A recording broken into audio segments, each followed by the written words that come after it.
Alors, vous souhaitez lancer votre chaîne YouTube, publier du contenu, partager des expériences avec des milliards de viewers à travers le monde.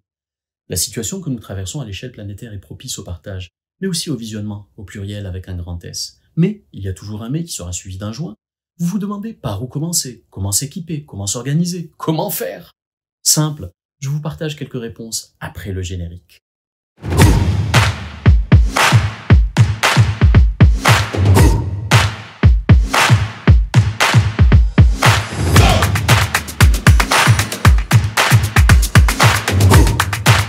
Bonjour à toutes et bonjour à tous. Je sais, il n'y a pas eu d'épisode la semaine passée. Ce n'est pas un manque d'organisation ou quoi que ce soit d'autre, mais par moments, nous ne ressentons pas la présence de cette énergie nécessaire pour créer, et nous passons en mode « pas la force de ». Ceci étant dit, parlons du présent qui est bien plus important. L'épisode d'aujourd'hui se veut différent, nous allons dire, des autres épisodes. Nous allons aborder un thème beaucoup plus léger, autre que celui des 6 précédents épisodes. Je vous rassure, il n'augure pas un virage éditorial de la chaîne, mais dès le départ, je le disais, VFM présente des capsules qui parlent de marketing, d'entreprise, de management, mais aussi de photographie, de vidéo et de tout ce qui pourrait avoir trait au monde dans lequel nous vivons aujourd'hui, avant le Big Reset, bien sûr. Avez-vous remarqué une chose? Il y a aujourd'hui un engouement plus que croissant envers tout ce qui est vlog, podcast et autres contenus en ligne. Les gens perdant beaucoup moins de temps en transport, sortant beaucoup moins, socialisant beaucoup moins encore, ils ont plus de temps libre que d'habitude. Certes, c'est triste de ne pas pouvoir siroter un bon café sur une terrasse au soleil en admirant les passantes, et en jasant avec ses amis, mais une fois fait le tour de Facebook 3 fois, d'Instagram 4 fois, et d'avoir googlé le mot Nabucodonosor, que reste-t-il? Les vlogs, les blogs, les podcasts, et toutes ces superbes sources de savoir. Saviez-vous que jamais, oui jamais depuis le début des temps, depuis qu'Azifal et Rampa se sont mis à sillonner notre planète, jamais l'être humain n'a eu autant de facilité d'accès à autant d'informations et de documents et de savoir. Bon, sur la route, vous trouverez sûrement des infos disant que la planète est plate, dans le sens géométrique du terme, mais il faut savoir filtrer. Alors, dans tout ça, vous aussi souhaitez lancer votre schmilblick, partager votre savoir, vos connaissances ou vos créations? Vous souhaitez savoir comment vous organiser? Voyons les prérequis nécessaires. Top chrono pour les 5 minutes. En premier, l'écriture. Même si vous avez un talent de narrateur né, que vous êtes aussi loquace que l'âne de Shrek, vous devez absolument, mais alors là, absolument mettre sur papier vos idées. Préparez un plan de ce que vous souhaitez faire, que ce soit pour filmer un b-roll ou pour parler de physique quantique ou de la zone 51, vous devez tout, mais alors là, absolument tout scripter, écrire et coucher sur un papier ou taper dans Word, sur Word ou dans Word, comme vous voulez. Autre point, vous devez également préparer assez de matière en amont. Tourner ou enregistrer 2 ou 3 épisodes d'avance, histoire de pouvoir souffler entre vos diffusions et de pouvoir penser à autre chose également. Je n'aborderai pas le point de la thématique. Si votre vlog s'apparente aux chroniques de Carrie Bradshaw, libre à vous, mais préparez tout d'avance. Certains vous conseilleront fortement de coller à une thématique. C'est juste, ça flatte le méchant algorithme, mais si, tout comme moi, vous faites ça pour le plaisir de le faire et le plaisir de partager, soyez fous et partagez ce que votre esprit créatif vous propose de faire. C'est en s'amusant qu'on apprend. En second, la préparation. Vous avez écrit ce superbe sujet qui vous propulsera au plus haut des charts youtubesques. Relisez votre sujet et améliorez-le ensuite. Imaginez comment que vous allez le réciter ou le lire, retenez les moments clés de vos textes, ayez des repères de mimique, relisez-vous en face d'un miroir ou assis sur le tronc des waters ou dans votre baignoire, attention à l'eau. Mais relisez-vous et relisez-vous encore. Une phrase qui accroche, une plaisanterie que vous n'oseriez pas glisser ou placer dans la vraie vie, un machin qui vous met mal à l'aise, zappez-le, il n'en rendra votre enregistrement que plus fastidieux. Et n'hésitez pas à vous remettre en question de temps en temps et à revoir la tournure de vos phrases ou votre orthographe ou autre chose. Enfin, l'orthographe se lit? Non. En troisième position, les repérages. Où allez-vous enregistrer vos vidéos? À quelle heure? L'endroit est-il bruyant? Offre-t-il suffisamment de lumière? S'enregistrer dans la cave d'un donjon offre des avantages acoustiques certains, mais en termes de lumière, ça va balancer les fresnels, hein? Sauf que si ce sont des podcasts, cet endroit pourrait être adapté.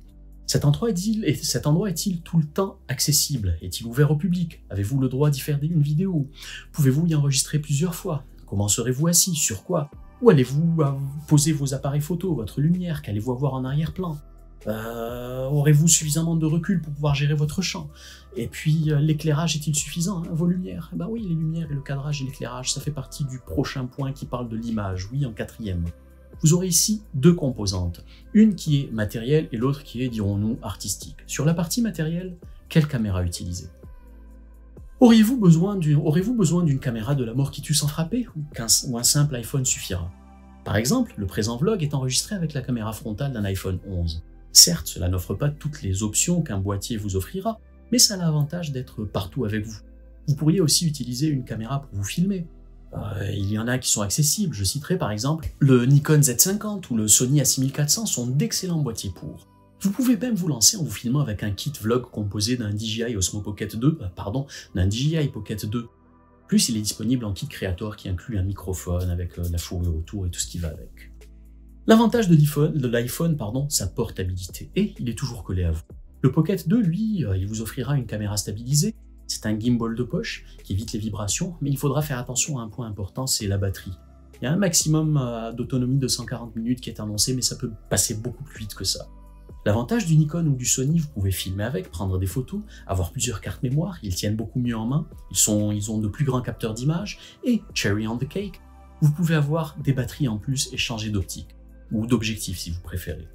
Le Sony, pour info, le Sony propose un kit qui est intéressant avec un objectif 18-135 mm, un joli petit combo pour les créateurs.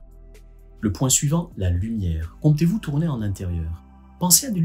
Si vous le faites, pensez à des lumières d'éclairage, mais aussi à des lumières d'ambiance. Par exemple, j'utilise en lumière principale des panneaux Neewer 660 LED. Ils sont dimmables, vous pouvez ajuster l'intensité, la lumière blanche, et pour faire simple, vous pouvez également jouer avec la lumière jaune dorée. Pour mes lumières d'ambiance, comme ce qui est projeté derrière moi, j'utilise un aputure MC et un Handy R1 qui me permet d'avoir un large spectre de couleurs, mais aussi des effets. Pour les fixer, j'utilise souvent un mini trépied Lamco, comme celui-là. C'est un véritable poulpe que je préfère au GorillaPod, je le trouve beaucoup plus pratique et beaucoup plus solide et beaucoup plus souple également. Et ils ont un meilleur grip aussi. La partie artistique concerne le cadrage. Je ne vais pas vous prendre la tête avec ça, vous trouverez sur le web une myriade de sources d'informations à ce sujet. Mais gardez en tête une chose, tant que c'est agréable à voir, pas besoin d'être Helmut Newton. Après l'image, il y a le son, qui arrive en 5e position. Pour ma part, ce vlog est enregistré en utilisant le microphone intégré à l'iPhone. Mais quand j'enregistre avec ma caméra, j'utilise un microphone qui se pose dessus. Là, vous avez tout un choix de possibilités, mais pour un début, optez pour un microphone offrant un bon rapport qualité-prix. Vous avez par exemple ce petit microphone qui ressemble à s'y méprendre à un Rode pour une fraction de son prix. Et franchement, je suis très content de sa qualité. Mais attention et attention et attention, la qualité du son est à mon sens tout aussi importante que celle de votre image, sinon plus. Il est possible de voir une vidéo en 720 points tout pourrave, avec un éclairage moyen, mais le son, lui, s'il fait mal aux oreilles, s'il est mauvais, vous passez directement à la trappe. Autre point, le montage. Là, différentes écoles s'affrontent. Vous pourrez très bien monter votre vlog ou votre vidéo sur Adobe Premiere. Vous avez une excellente alternative gratuite qui s'appelle DaVinci Resolve. Ce soft est malade. Il est utilisé dans les plus grands studios de montage vidéo et, avantage, en plus d'être gratuit, vous avez une foultitude de tutoriels sur le web et sur YouTube. Sinon, vous avez aussi Wondershare Vidéo, qui est un logiciel qui grandit très bien aujourd'hui. Et chez les croqueurs de pommes, vous pouvez monter vos films avec Final Cut qui est à la version 10 et pour lequel vous avez énormément de ressources sur le web aussi. Si vous ne faites qu'un podcast, option gratuite, Audacity, un excellent logiciel de traitement sonore qui vous permettra de finaliser vos enregistrements et de les finir aux petits oignons. Il offre une foultitude d'options, 2 fois que j'utilise ce mot, qui satisferont les plus exigeants d'entre vous. Voilà, vous trouverez en description plus bas les liens pour les différents équipements ou logiciels dont je parle. Cette vidéo n'étant ni sponsorisée, ni financée, ni rien d'autre, je vous enverrai donc vers les liens directement des sites propriétaires avec un landing sur la page des produits en question. Si l'acquérir vous intéresse, Amazon, Souk, ce que vous voulez, vous pouvez le trouver partout. Mais, un grand mais, si vous avez des boutiques locales qui les vendent, favorisez l'achat local, ça permet aux gens de travailler et ça permet d'envoyer votre argent et vos bouzroufs au grand A à Z. Sur ce, le 7e épisode du Vrai Faux Mardi se termine. Lâchez vos commentaires plus bas. Je vous le répète, un petit clic sur j'aime, là en bas, ça ne mange pas de pain. Et si vous souhaitez être averti de la mise en ligne de l'épisode 8, cliquez sur le joli bouton je m'abonne qui est quelque part par là en dessous. Et puis donc, rendez-vous au prochain épisode et en attendant, je vous souhaite une excellente semaine. Prenez soin de vous, prenez soin de ceux qui prennent soin de vous et à mardi prochain si Dieu nous prête vie. À ciao, bonsoir.